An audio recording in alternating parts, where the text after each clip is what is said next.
Sorry again, guys, about my team being buggy, but this is one of my favorite Dan Aykroyd movies. Blues Brothers 2000, although I also like the first, is a musical action comedy directed by John Landis from a screenplay written by Landis and Dan Aykroyd, both of whom were also producers and starring Aykroyd and John Goodman.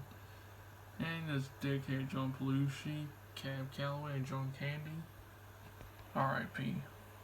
And also it has real life people in it like James Brown, Aretha Franklin, B.B. King, obviously the band, Joe Morton, who's in Terminator, and Jay Evan, one of the fans. I think he was in the Three Ninjas movies.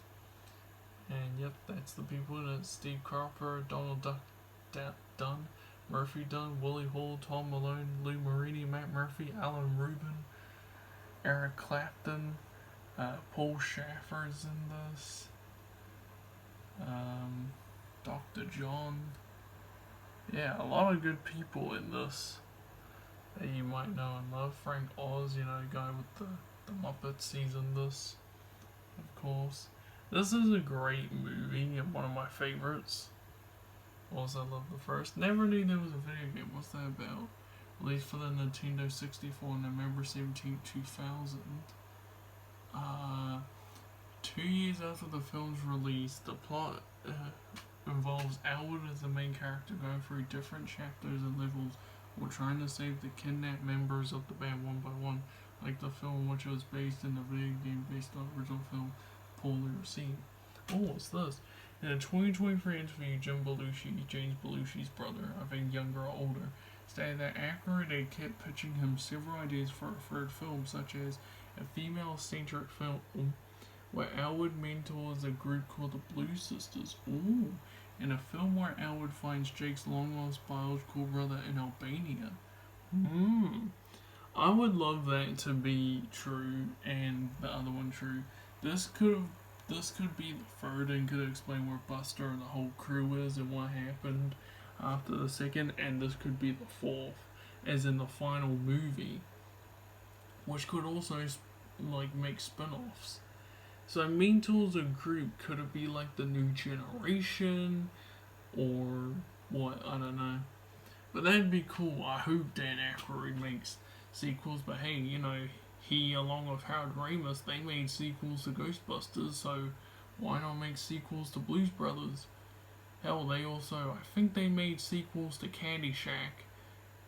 Even though Dan Aykroyd didn't make Stripes, Harold Ramis did, and Ivan Reitman.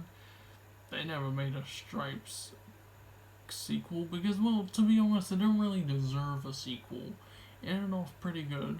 Blues Brothers 1 ended pretty good, but I'm pretty sure we needed a sequel and we got one. Blues Brothers 2, I like it. I get some people don't like it, but I love it. It's one of my favorite Dan Aykroyd movies. I never would hate them. And I thought, I wonder if one day we're ever gonna get a sequel. But look, the interview was in 2023. What year is it? Almost, well, kind of is the end of 2025, almost 2026. I don't think we're ever getting a third film. But if we ever did, that would have been cool, to be honest. I do remember one last thing before I go. Since this movie released in 1998 and the first film released in 1980, one of my friends doesn't get why the film is called Blues Brothers 2000 when it's not set in the year 2000, but it didn't release in 2000. It was released in 1998, and I said, "Well, you do realize it might mean that it's set in the year 2000?" And he was like, "Oh yeah, right, duh." But this is a funny movie. There's two of my favorite lines. The Lord works in mysterious ways, although I love the line in the first one, while putting the band back together. I think the second line I like, although I love a lot of the lines in this one. I'm trying to think. I think it's the one where Dan Aykroyd, aka Elwood, asks Queen Musette, the name down here, what kind of songs, what kind of like kind of music she wants to listen to, and she's like, do something Caribbean, and he's like, ma'am, we're the Blues Brothers. We do blues, rhythm and blues, punk, rock, pop, etc. But Caribbean is not and will not be part of this band's repertoire, and she like turns them into like dancing green zombies. I mean, sure, the CGI's but hey, it's still a fun movie. And if you're wondering what the age rating is, if you're ever playing with Blues Brothers, first one's rated R. Don't worry, it's not that much rated R. Second is PG, kind of PG-13, because well, there's like 2 to 3 uses of shit and stuff like that. But it's pretty good.